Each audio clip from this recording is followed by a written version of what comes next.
घर बनाने के लिए लोन लेना चाहते हैं, मतलब होम लोन लेना चाहते हैं, तो कौन कौन सा डॉक्यूमेंट रेडी रखें जिससे कि लोन का एप्लीकेशन रिजेक्ट नहीं हो, लोन का अमाउंट भी ज़्यादा हो, लोन का अप्रूवल जल्दी हो जाए, साथ साथ रेट ऑफ इंटरेस्ट भी आपको कम देना पड़े। और ये डॉक्यूमेंट लिस्ट को आप प्रिपेयर करके फिर अप्लाई करेंगे तो आपके लिए हमेशा फायदेमंद रहेगा, कोई झंझट नहीं रहेगा। तो कुछ मिनट का वीडियो है, वो लिस्ट जान लीजिए, क्योंकि सैलरी भले ही आपका ज़्यादा हो लेकिन बहुत सारे ऐसे फैक्टर है जिसके बाद जो है आपका लोन का अप्रूवल जो है नहीं मिलेगा, होम लोन आपको नहीं मिलेगा। जैसा कि मैंने आपको क्या बताया, सैलरी भले ही ज़्यादा हो तो सैलरी के अलावा भी कुछ पॉइंट होते हैं जिसको देखा जाता है होम लोन में। तो एकदम वो होता है ज़मीन, क्योंकि घर जो बनेगा वो ज़मीन पे ही ना बनेगा, और ज़मीन का पेपर अगर सही से रेडी नहीं हो तो फिर तो लोन अप्रूवल नहीं होगा, भले ही आपका सैलरी कितना भी ज़्यादा क्यों ना हो।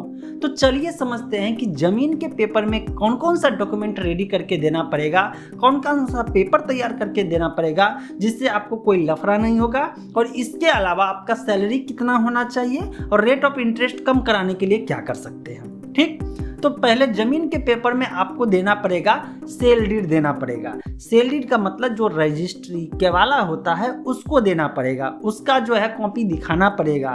और अगर आपके पास जो है अपना केवाला नहीं है और अगर आप पैतृक संपत्ति पे घर बनाना चाहते हो तो आपको बैंक बहुत मुश्किल या नहीं के बराबर लोन देने के लिए रेडी होगा। ऐसा क्यों?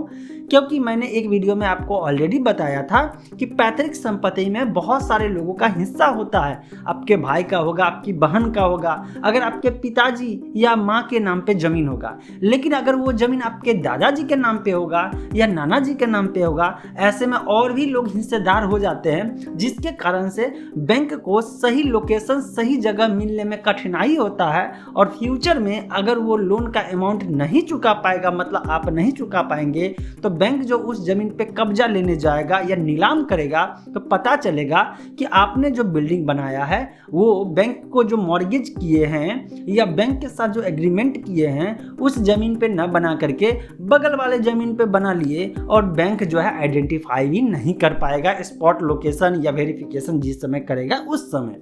इसीलिए बैंक का हमेशा से पर्पस यही रहता है कि वो पैतृक संपत्ति पे लोन ना दे।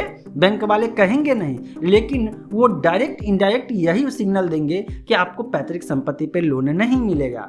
लेकिन अगर आपके नाम पे केवाला है, जो लोन अप्लाई कर रहे हैं उसके नाम पे जमीन होना चाहिए। अगर उसके नाम पे जमीन है तो ऐसे में दिक्कतें नहीं आएगी। जमीन का जो है जो सेल डीड होता है, जो केवाला होता है, जिसको रजिस्ट्री पेपर भी कहते हैं, वो प्रेजेंट करना पड़ेगा। पहला पेपर हो गया। अब इसके बाद अब सिर्फ रजिस्ट्री होने से जमीन का ओनरशिप नहीं मिलता है। मैंने आपको ये बात एकदम बढ़िया से क्लियर पिछले वीडियो में कर दिया था कि अगर आप किसी से जमीन रजिस्ट्री करा लेते हैं तो जरूरी नहीं है कि वो रजिस्ट्री हुआ जमीन जेन्युइन होगा।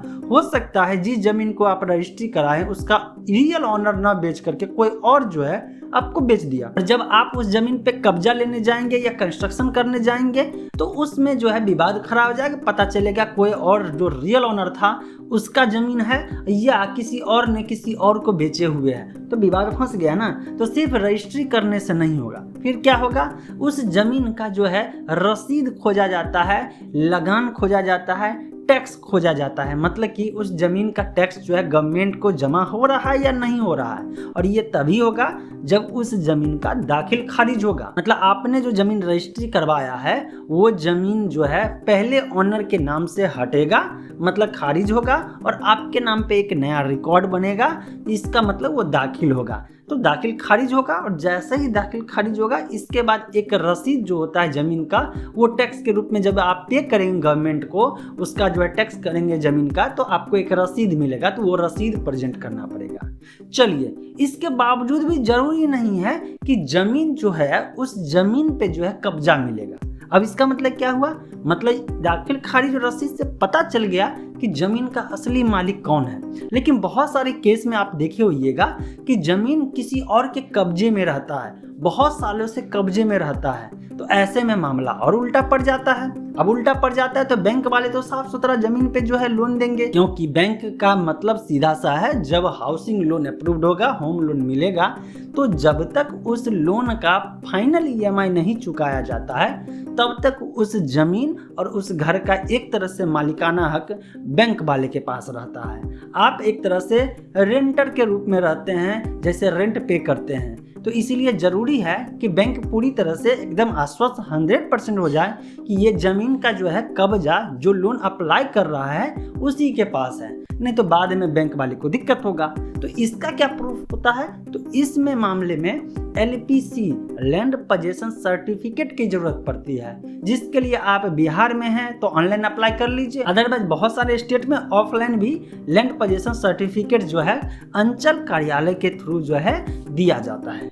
ठीक है, इतना पेपर आपको रेडी करके रखना पड़ेगा अगर आप हाउसिंग लोन के लिए अप्लाई कर रहे हैं, रजिस्ट्री वाला जमीन के लिए अप्लाई कर रहे हैं। तो ये हो गया जमीन का पेपर।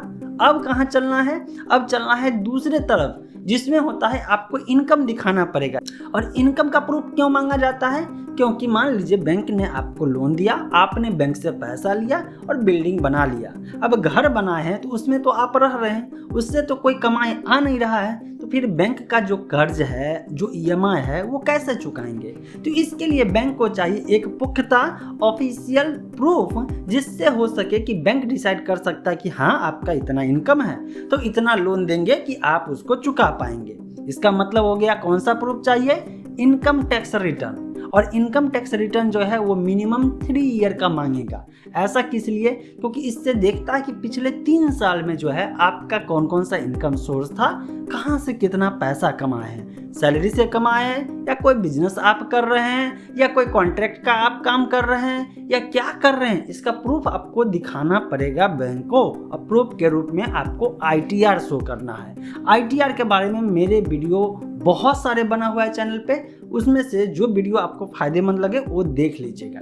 चलिए, जब ITR हो जाएगा तो अब आपके दिमाग में आएगा मुझे लोन कितना देगा हाउसिंग लोन। तो ये डिसाइड होता है कि आप जो भी लोन अप्लाई कर रहे हैं और आपका सैलरी कितना है, इस दोनों से डिसाइड होता है। मतलब लोन का अमाउंट उतना ही होगा जितना में EMI आप देने में सक्षम है। तो बैंक कैसे डिसाइड करता है कि ये EMI चुका सकता है या नहीं?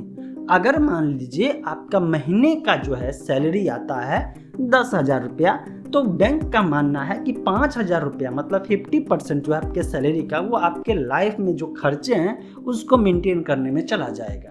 और इसके बाद जो बचेगा 50% वही आप कोई भी लोन का EMI चुकाएंगे।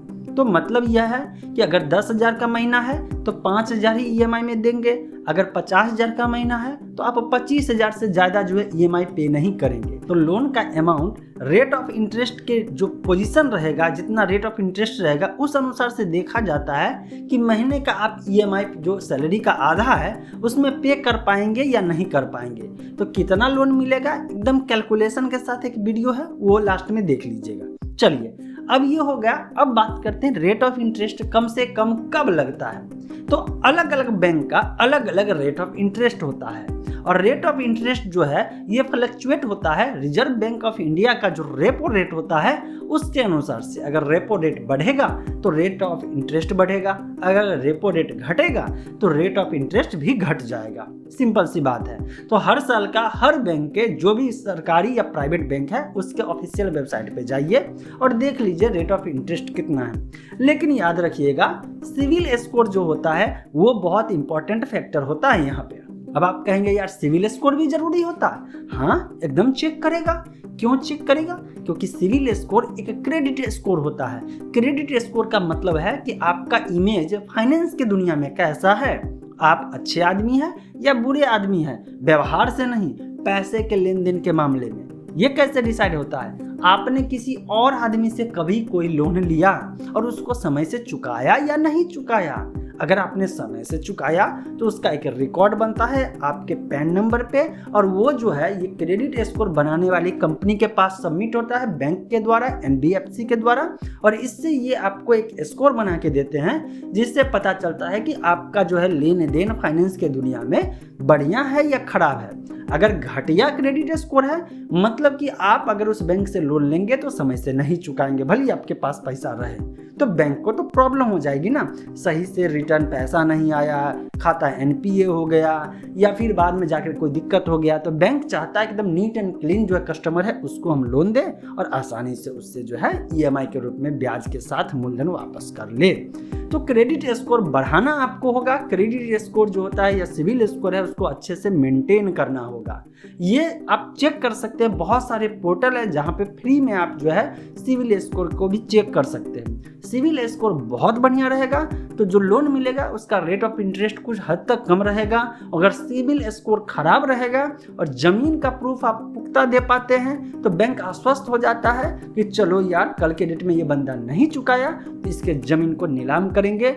फ्रंट पे है, मार्केट में है, नगर निगम में है या नगर पंचायत में है, जहाँ पे जमीन है उस अनुसार से बैंक वाले जो है खासकर जो है लोन डिपार्टमेंट के लोग जो होते हैं वैल्यूएशन लगाते हैं, वो डिसाइड करते हैं कि रिकवरी किस हद तक हो पाएगा और कितना होगा, और फिर जो है सिविल स्कोर के अनुसार से डिसाइड फाइनल करते हैं। फिर जाकर के आपका लोन का जो है अकाउंट जो है या एप्लीकेशन जो है वो अप्रूव्ड कर देते हैं। क्लियर हो गया मन में जो डाउट था? अगर कहीं और डाउट है तो नीचे कमेंट करिए और इन्फॉर्मेशन काम का लगा तो शेयर करिए। मिलते हैं फिर अपडेट के साथ अगले वीडियो।